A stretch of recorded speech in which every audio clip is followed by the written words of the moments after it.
And now it's time for The Truth About Embryonic and Adult Stem Cell Research, What the Media's Not Telling You, the series where we explode myths perpetuated by politicians and the media. Let's start by describing two types of stem cells, adult stem cells and embryonic stem cells. There's a third type called iPS cells, but that's for another lesson. We have adult stem cells all throughout our body, in our blood, our bone marrow, our eyes. We have nerve stem cells in our nose, and various types of stem cells in our body fat. These adult stem cells are the reason our body heals itself when we get sick or injured.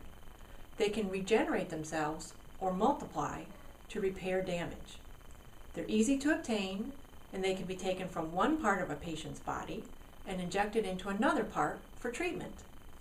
One advantage of using stem cells from our own body is that our immune system won't reject them as a foreign substance. They're a perfect genetic match. Now there's another source of adult stem cells, and that's umbilical cord blood. The term adult stem cell means a stem cell that was obtained after birth.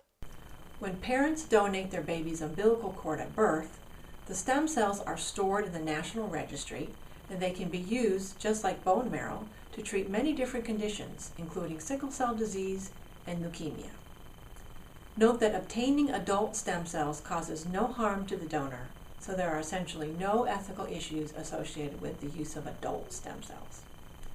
There's another type of stem cells, however, called embryonic stem cells. Their use is controversial because they're obtained by killing a living human embryo. When a fertility clinic uses sperm from a man to fertilize a woman's eggs outside her body, this is called in vitro or in glass fertilization. As opposed to in vivo fertilization, the way babies are usually conceived inside the woman's body.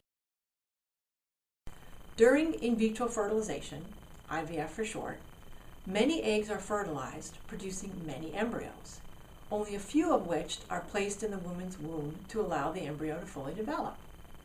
So IVF itself is ethically problematic because of the issue of what to do with the remaining embryos, each of whom is a living individual, a member of the species Homo sapiens. Some scientists claim it's okay to kill these embryos, to dissect them, and use their stem cells, called embryonic stem cells, in experiments.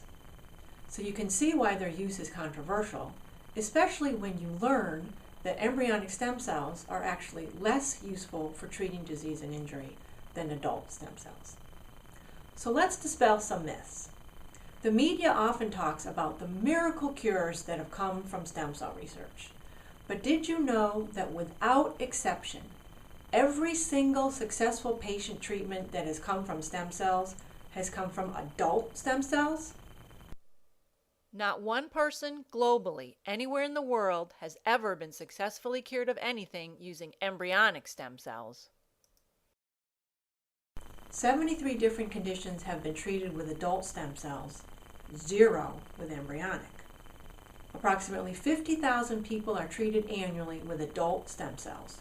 Conditions including cancer, blindness, spinal cord injury, heart disease. Some are small clinical trials, some are routine treatments. But the point is that despite 30 years of research with animal embryonic stem cells and 13 years with human embryonic stem cells, no treatments have emerged. See the website stemcellresearch.org for some success stories that have been achieved with adult stem cells. And tune in next time when we'll continue to set the record straight In Lesson 2 of The Truth About Embryonic and Adult Stem Cell Research.